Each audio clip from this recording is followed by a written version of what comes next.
네, 오늘 말씀의 제목이 바뀌었지요. 우리 복음에 대하여에서 복음이 드러나는 삶이란 제목으로 바뀌었습니다. 오늘 말씀의 제목과 같이 우리 삶 가운데, 우리 가정 가운데, 무엇보다 우리 교회 가운데 예수 그리스도의 복음이 드러날 수 있기를 예수님의 이름으로 축복합니다. 설교를 시작하면서 지난 주일 설교를 간단하게 다시 살펴보려고 합니다. 바울은 계시를 따라서, 하나님의 뜻을 따라서입니다.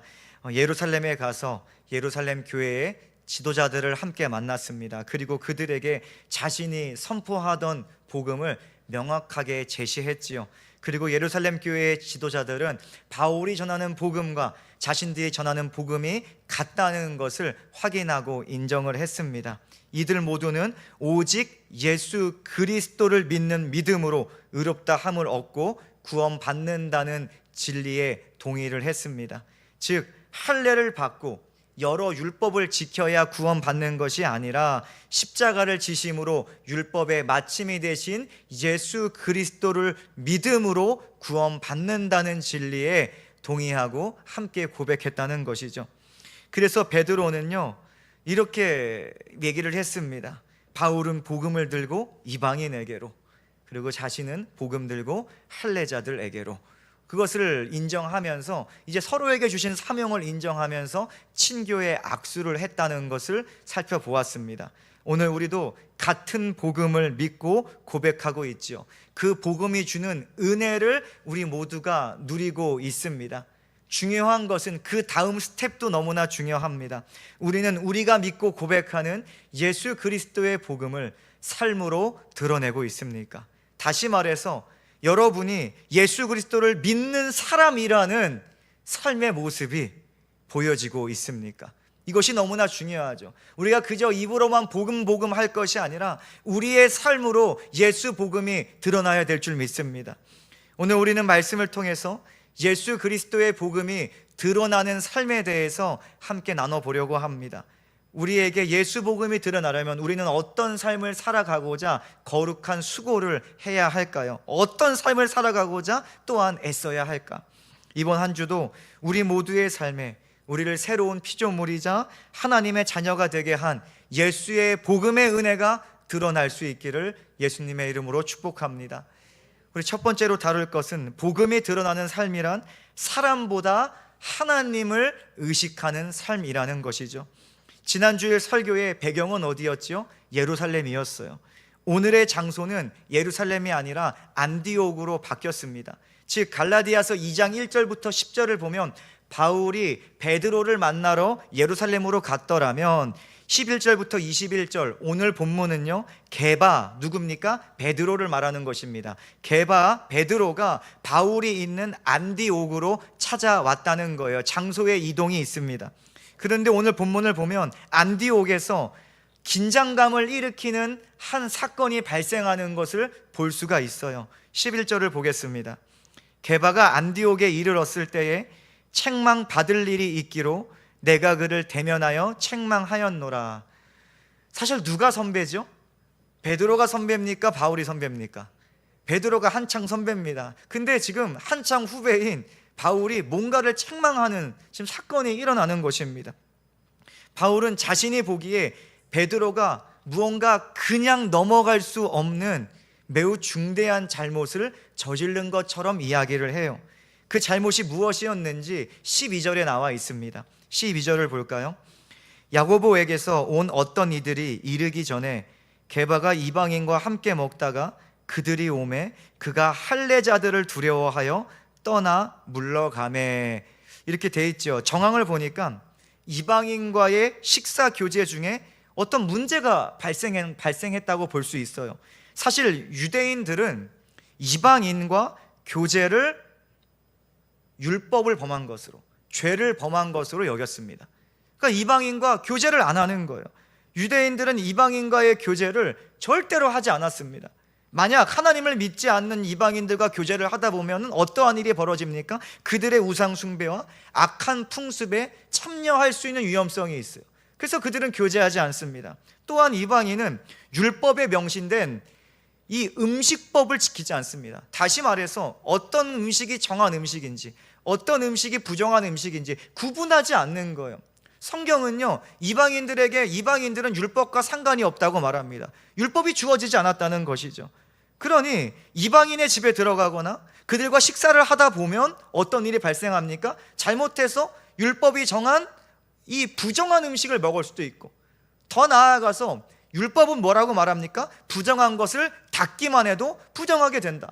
아니, 그러니까 이방인과 식사는요, 상상조차 할 수 없는 거예요. 유대인들은 절대로 이방인과 식사하지 않았습니다. 절대로 이방인과 깊은 교제를 하지 않았어요. 오늘날도요, 정통파 유대인이 있습니다. 정통파 유대인이 있고요, 보수파가 있고 개혁파가 있어요. 그런데 이 정통파 유대인들은요, 지금 거의 대부분, 거의 98% 이상이라고 봅니다. 그러니 거의 대부분이 코셔라고 불리는 음식법을 철저하게 지켜요. 율법에 따른 음식법을 지킨다는 것입니다. 대표적으로 돼지가 있지요. 율법은 돼지를 부정한 동물로 말합니다. 그래서 그들은 아직도 돼지고기를 먹지 않아요. 또 소는 먹어요. 소는 먹는데 이런 율법이 있습니다. 어미의 젖으로 새끼 염소를 삼지 말라라는 그 율법이, 말씀이 지금 성경책에도 기록되어 있어요. 그래서 이 율법을 근거로 하여서 소고기와 우유, 소고기와 치즈, 이런 유제품들을 함께 조리하거나 함께 섭취하지 않습니다. 그래서 쉬운 예로 소고기를 먹었다면 일정 시간이 지나야지만 우유를 마셔요. 소고기를 먹고 일정 시간이 지나야지만 치즈를 먹습니다. 이런 식으로 하는 거예요. 그래서 이스라엘 맥도날드에는 치즈버거가 없어요. 이 이스라엘 맥도날드에는 치즈버거를 찾아볼 수가 없습니다. 율법이 안 되니까 아예 안 되는 거예요. 그 나라에는, 이스라엘은 안 들어와 있습니다. 그래서 항상 치즈버거가 먹고 싶으면 파는 어떤 다른 햄버거 가게를 검색해서 가야 돼요. 이렇게 오늘날에도 이러한데, 바울 당시 어떠했겠어요? 예수님께서 십자가를 지심으로 율법을 완전하게 하시고 율법의 마침이 되셨다고 하나 여전히 유대인 그리스도인들 중에는 평생을 지켜왔던 음식법에서 자유하지 못한 자들이 너무나 많았어요. 당연하지 않습니까? 태어나서부터 20년, 30년, 40년, 50년 음식법을 지켜왔는데 갑자기 어느 날, 야, 그거 마침 끝났어, 자유할 수 있어, 되겠습니까? 안 되지요. 안 되는 게 너무나 당연한 거 아닙니까? 여전히 율법을 중요하게 생각하는 유대인 그리스도인들은 이방인과 같은 장소에서 식사 교제하는 것을 불법적인 일로 여겼다는 것입니다. 그거 절대로 안 되는 일로 여겼어요. 평생을 그렇게 살아왔기 때문에. 그러나 분명한 것은 무엇이죠? 예수 그리스도께서 율법을 완성하심으로 더 이상 율법적인 음식법은 그리스도인들을 강제할 수 없게 됐다는 것입니다. 예수님께서 완성하셨기 때문에 유대인 그리스도인들과 이방인 그리스도인들은요, 예수 안에서 한 몸이 되었어요. 성경이 분명히 말합니다. 한 몸이 되었습니다. 그리스도의 피로 가까워졌다라고 말하고 있죠.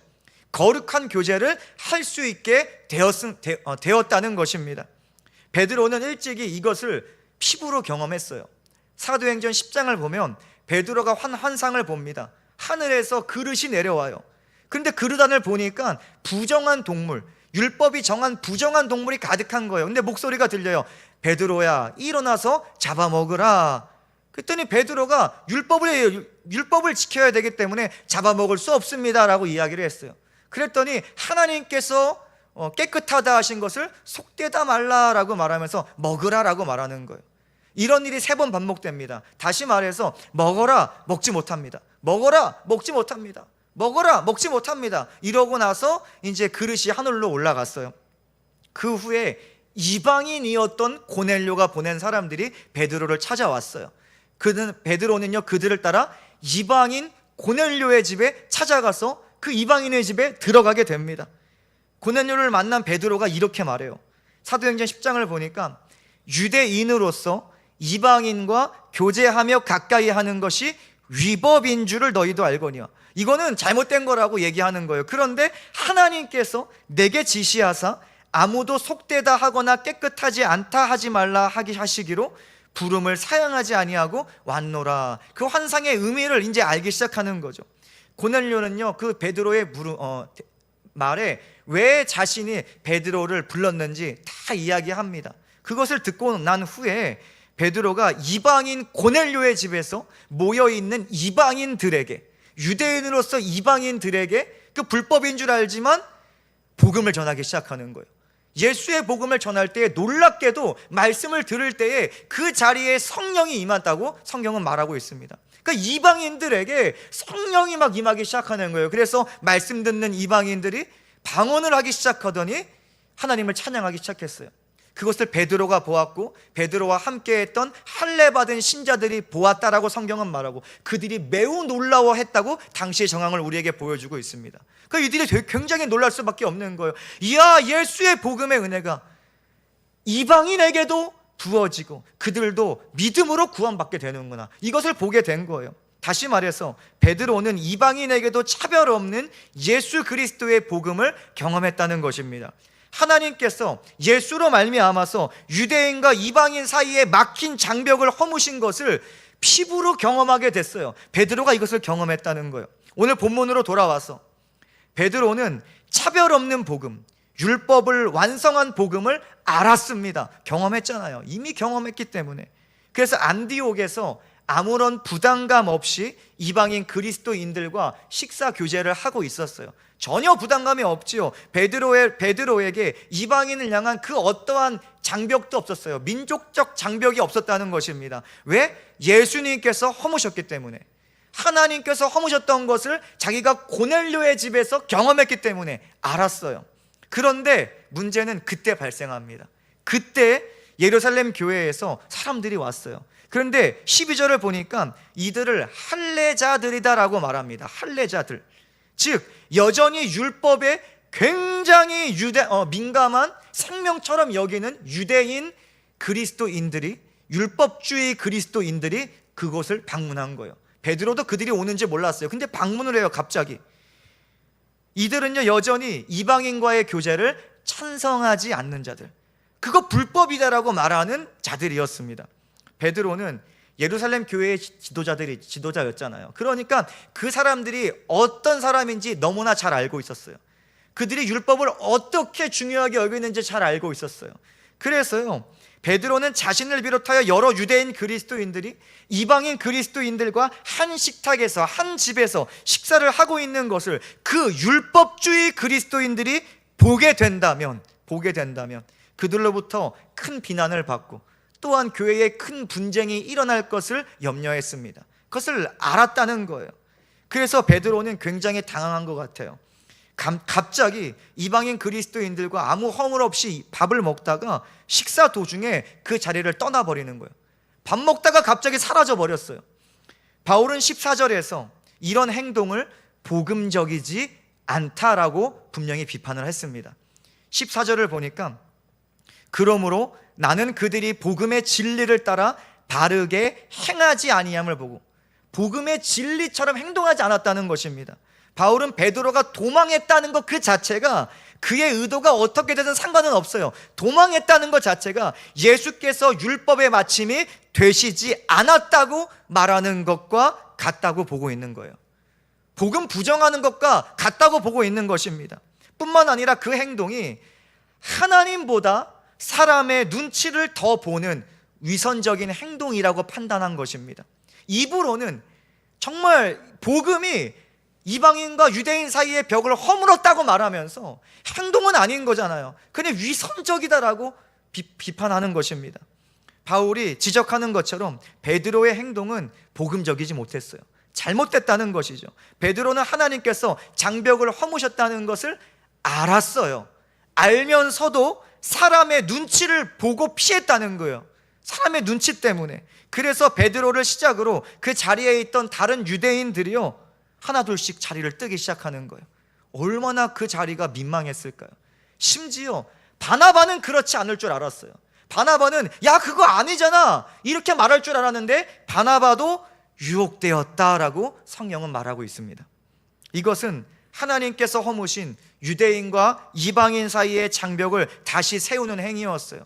예수님께서 그의 생명값으로 완전히 허무셨는데 그것을 다시 세우는 잘못된 행위였다는 것입니다. 어쩌면 베드로는 복음 앞에서 떳떳한 것보다 이 율법주의 그리스도인들 눈에 흠이었고 착한 자로 평가되고 싶었는지도 몰라요. 그들과 흠없이 평화해야지 교회도 평화가 찾아오니까 어느 소리 안 나게, 어려운 소리 안 나게, 민망한 소리 안 나게 눈치 보면서 행동했을지도 모릅니다. 그러나 잠언 29장은 이렇게 말해요. 사람을 두려워하면 올무에 걸리게 된다. 사람을 두려워하면 올무에 걸리게 된다. 우리가 복음의 진리를 우리의 삶에서 드러내기 위해서는요, 사람을 의식하는 것보다 가장 먼저 하나님을 의식해야 됩니다. 사람 의식하는 신앙생활이 아니라 하나님을 의식하는 신앙생활을 해야 한다는 거예요. 우리는 때론 착한 사람 콤플렉스에 사로잡혀 있을 때가 있어요. 착한 사람 콤플렉스. 그래서 무조건 착한 사람이 되고 싶어서 옳고 그름을 다 떠나요. 그저 사람의 눈치 보며 행동할 때가 많다는 거예요. 이 상황에서는 이렇게 행동하고 저 상황에서는 이렇게 행동하고, 사람 따라서, 상황 따라서 나의 판단이 달라질 때가 얼마나 많습니까? 그러나 바울은 안 된다라고 말해요. 복음을 주장하는 데 있어서 그거는 아니라고 말합니다. 복음의 진리를 드러나는 일에 착한 사람 콤플렉스를 우리가 떨쳐버려야 한다라고 이야기하는 거예요. 바울은 어떻게 주장합니까? 무엇이라 고백해요? 갈라디아서 1장 10절 이렇게 말합니다. 이제 내가 사람들에게 좋게 하랴, 하나님께 좋게 하랴, 사람들에게 기쁨을 구하랴. 내가 지금까지 사람들의 기쁨을 구하였다면 그리스도의 종이 아니니라. 하나님의 눈치를 보며 하나님을 의식하며 사역했다는 거예요. 바울은 당시 율법주의자들에게 있어서 나쁜 놈이었어요. 미움받는 자였습니다. 그것은 그가 사람을 의식하여서, 율법주의자들을 의식하여서 복음을 타협하지 않았기 때문입니다. 그들과 다른 노선을 걸었어요. 심지어는 그들을 향해서 너네 다른 복음 전한다, 가짜 복음 전한다, 복음을 훼손시키는 자들이다, 복음을 뒤집는 자들이다라고까지 말했습니다. 율법주의 그리스도인들이 믿음과 할례를 외칠지라도 바울은 그들과 타협하지 않았어요. 그래 너도 맞고 우리 맞아 이것도 안 했습니다. 오직 예수를 가르쳤어요. 그들에게 인정받으려고 복음에 무언가를 더하지 않았다는 것입니다. 사랑하는 성도님, 복음은 세상이 보기에 착한 삶에서 드러나는 게 아닙니다. 세상이 인정해주는 착한 삶에서 복음은 절대로 드러나지 않아요. 오히려 복음은 망쳐집니다. 세상이 인정하는 착한 삶은요, 오히려 복음을 훼손시킬 때가 너무나 많아요. 우리는 세상이 인정하는 착한 사람이 되려기보다 하나님을 두려워하면서 하나님 보시기에 정직한 자가 되어야 하는 것입니다. 베드로는 사람의 눈치를 보면서 두려움에 사로잡혀요. 그래서요, 복음을 훼손하는 결과를 낳았습니다.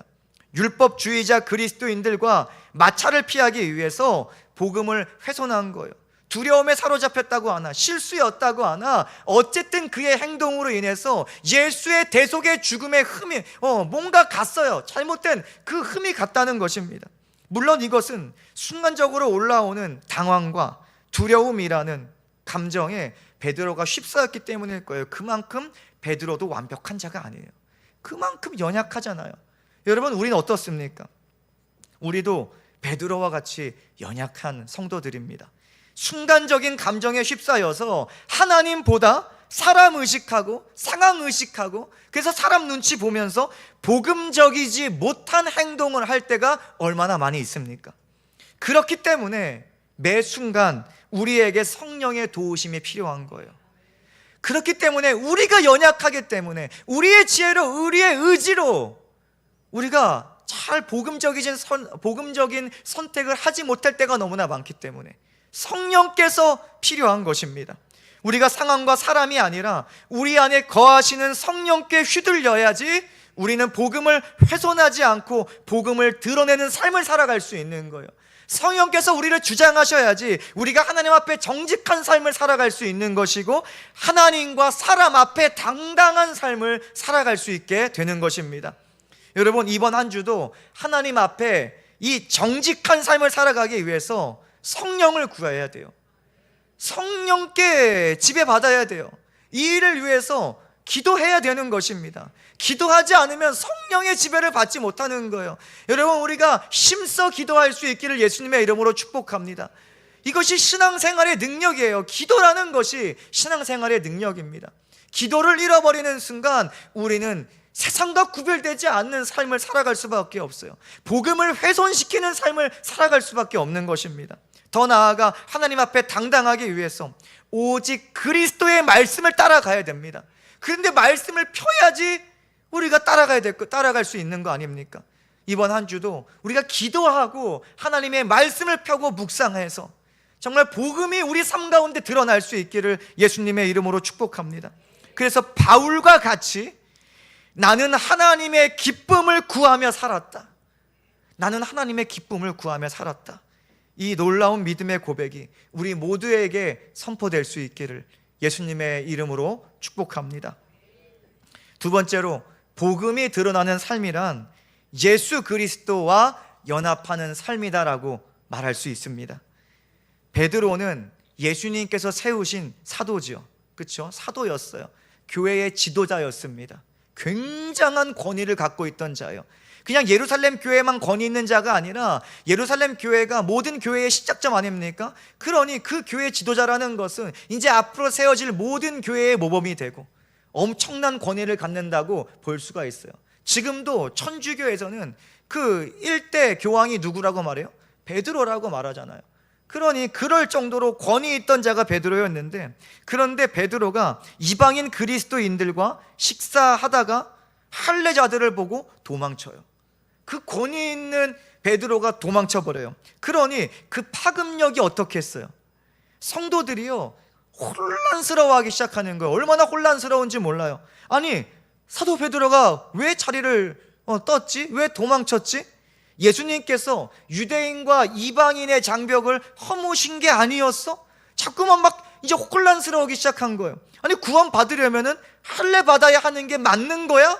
자꾸만 이렇게 의심이 올라오고 교회가 혼란스러워지기 시작합니다. 그래서 바울은 이런 혼란을 잠재울 필요가 분명히 있었다고 판단했던 것 같아요. 그래서 베드로를 찾아가 1대1로 할 수 있었지만 그러지 아니하고 이 혼란을 잠재우기 위해서 베드로와 모든 성도 앞에서 공개적으로 복음을 다시 한번 가르치고 있습니다. 16절을 보니까 바울은 오직 예수 그리스도를 믿음으로 말미암는 구원을 선포했어요. 이것은 에베소서 말씀에서도 분명히 드러납니다. 에베소서 2장 8절 9절 말씀을 보니까 너희는 그 은혜에 의하여 믿음으로 말미암아 구원을 받았으니 이것은 너희에게서 난 것이 아니요 하나님의 선물이라. 행위에서 난 것이 아니니 이는 누구든지 자랑하지 못하게 함이라. 우리의 행위로서 구원받은 것이 아니라 오직 예수를 믿음으로 말미암아 구원받았음을 분명하게 다시 한번 공개적으로 선포하는 거예요. 바울은 절대적으로 예수를 믿음으로 받는 구원만을 가르쳤습니다. 하나예요. 오직 구원은 예수 그리스도밖에 없다는 것입니다. 율법의 행위로는 의롭다함을 얻을 수 없다라고 분명하게 선포하는 거예요. 더 나아가 18절 19절에서 이렇게 고백합니다. 나는 하나님께서 허무신 것을 다시 세우지 않는다. 율법 다시 세우지 않는다는 것입니다. 나는 율법에 대해 죽었다라고 선포합니다. 다시 말해서 율법에 매이지 않는다는 거예요. 이제 오히려 바울은요 하나님께서 주신 새로운 것을 기대하는 자였어요. 하나님의 새로 또 다른 의가 나타났으니 그 의가 누굽니까? 예수 그리스도. 그 새로운 건 예수 그리스도. 새 언약 무엇입니까? 지난주도 다뤘죠. 예수를 믿음으로 말미암아 받는 구원, 그 새 언약을 기대했다는 것입니다. 바로 예수 그리스도의 복음만을 기대한 자가 바로 사도 바울이었어요. 바울이 선포하는 복음처럼 오늘날 그 누구도 자신의 의로운 행위를 통해 구원받을 수 있는 사람은 단 한 명도 없습니다. 여러분이 이 자리에 구원받은 자로 나와 있는 근거는 여러분의 의로운 행위가 아니에요. 여러분이 헌금을 많이 한다고 해도 그 헌금이 여러분의 구원의 근거가 될 수 없어요. 여러분이 열심히 예배한다고 해도 예배 행위가 여러분의 구원의 근거가 될 수 없어요. 여러분이 열심히 교회에서 봉사한다고 할지라도 그 봉사 활동이 구원의 근거가 되는 것이 절대로 아니에요. 우리의 구원의 근거는 행위에 있지 않습니다. 오늘 우리가 누리고 있는 구원의 은혜는 우리 행위의 결과가 아니라는 것입니다. 우리는 오직 십자가에서 모든 죄를 담당하신 예수 그리스도를 믿음으로 구원을 받은 것입니다. 이 구원의 은혜가 우리 가운데 분명하게 고백되고 입술을 넘어 삶으로 고백될 수 있기를 예수님의 이름으로 축복합니다. 그래서 바울은 20절에서 복음과 자신의 관계에 대해서 분명하게 고백해요. 20절 볼까요? 얼마나 유명한 말씀입니까?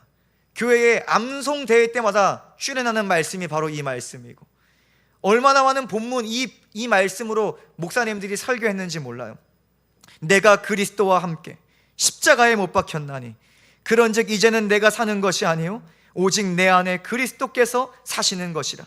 이제 내가 육체 가운데 사는 것은 나를 사랑하사 나를 위하여 자기 자신을 버리신 하나님의 아들을 믿는 믿음 안에서 사는 것이라. 무엇이라 고백하는 거예요? 바울은 예수 그리스도와의 연합을 고백하는 거예요. 그 복음이 내 안에 있다. 예수께서 내 안에 사신다. 나는 그리스도와 함께 십자가에 못 박혔다. 다시 말해서 죄의 법은 죽었다는 거예요. 죄의 삶은 죽었다는 거예요. 자신이 주인된 삶은 끝났다는 것입니다. 우리 복음학교 때 죄에 대해서 분명히 다뤘어요. 오리지널 신이 무엇입니까? 근원적인 죄가 무엇입니까? 내가 주인된 죄, 내가 하나님처럼 판단하는 그 죄, 그 죄의 삶은 이제 끊어졌다는 것입니다. 율법은 우리에게 계속 죄를 알게 합니다. 죄를 고쳐주지는 못하고 죄를 사해주지는 못하고 계속해서 죄를 알게 하여서 죄 아래에 머물게 해요. 그 율법 아래에 옛사람은 죽었음을 분명히 선포하는 거예요. 나는 그리스도와 함께 십자가에 못 박혔다. 나는 죽었다는 거예요.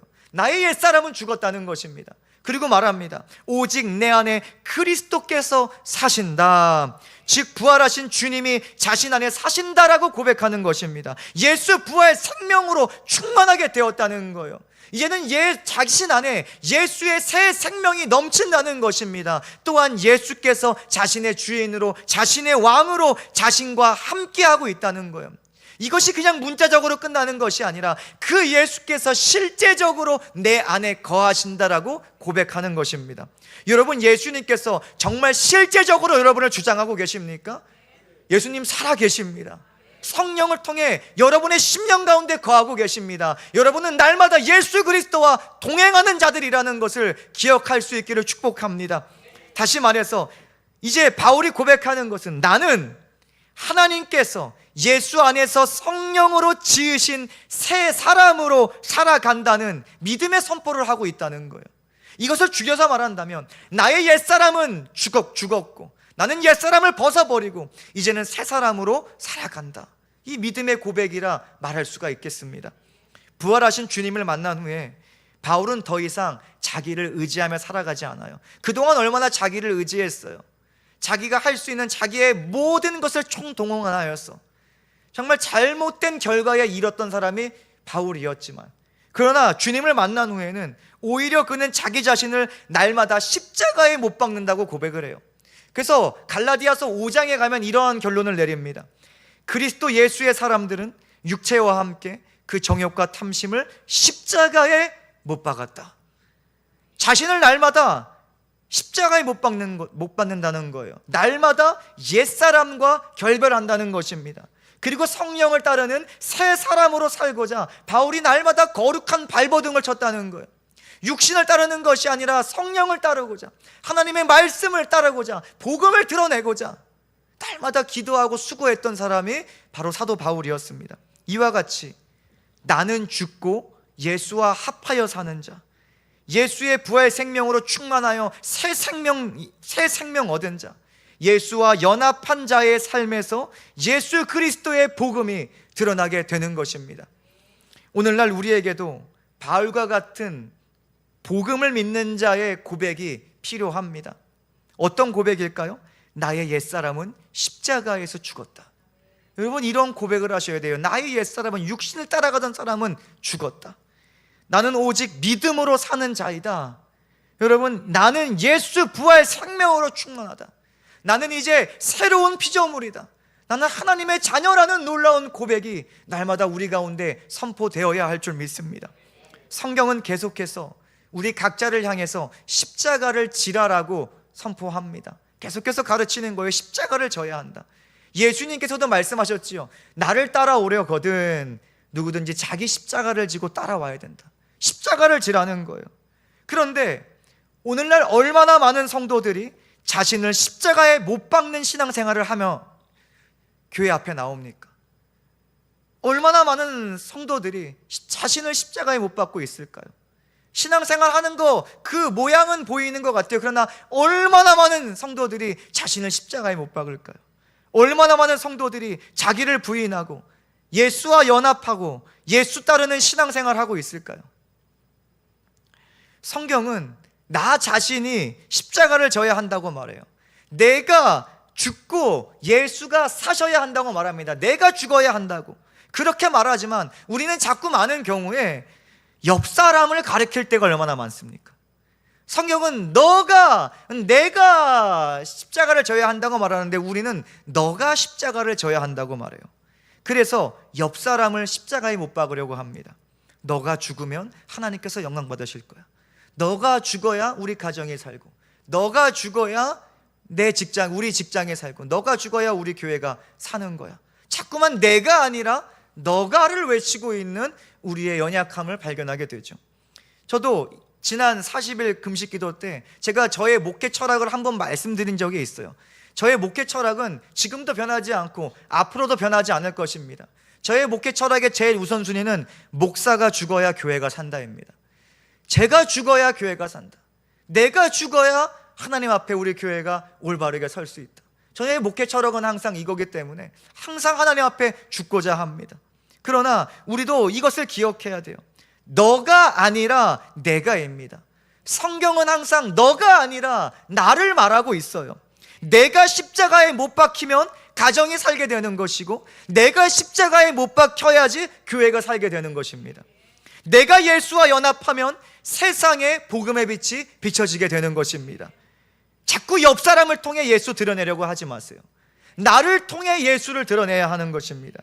나를 통해 예수의 복음을 드러내고 나를 통해 구원의 은혜가 드러날 수 있기를 예수님의 이름으로 축복합니다.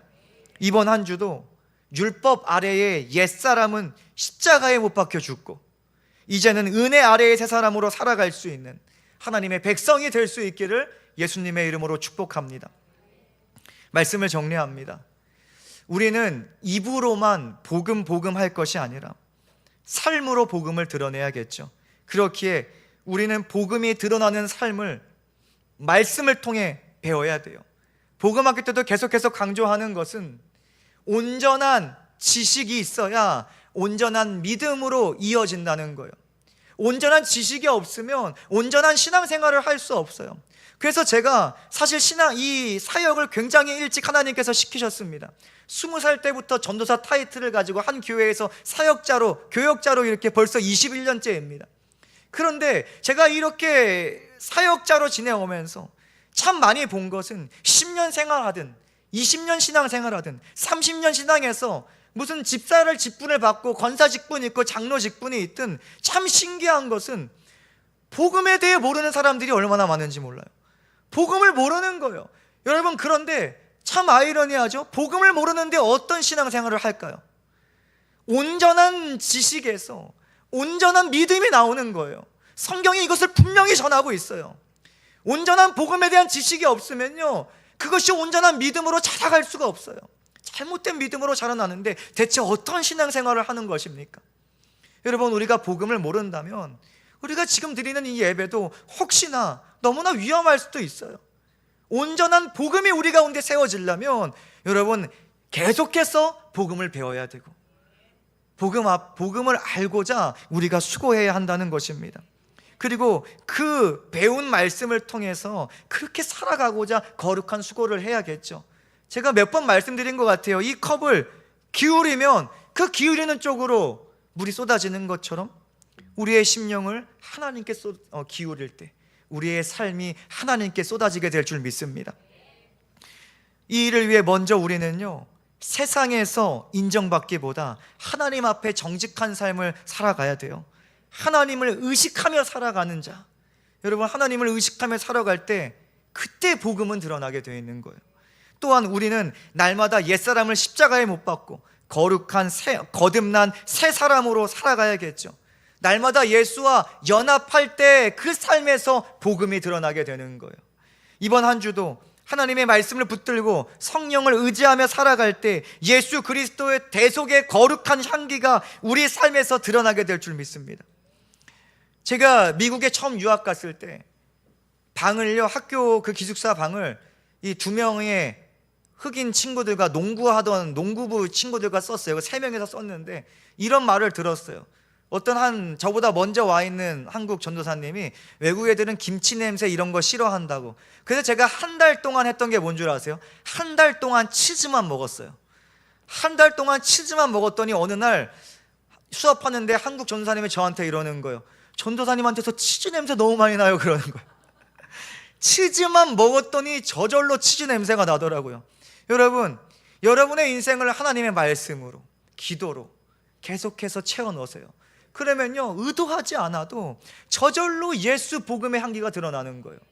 저절로 예수의 복음이 여러분의 가정 가운데, 여러분의 일터 가운데 드러나게 되는 것입니다. 우리가 성령으로 충만할 때 성령의 열매가 드러나는 것입니다. 무엇을 채우실 거예요? 이번 한 주도 예수의 것으로 꽉꽉 눌러 담으세요. 그럴 때 우리의 가정에서 복음이 드러날 것이고, 우리의 일터에서 복음이 드러날 것이고, 우리 교회에서 복음이 드러나게 될 줄 믿습니다. 예수 그리스도의 복음을 드러내는 교회와 성도 되시기를 예수님의 이름으로 축원합니다. 아멘.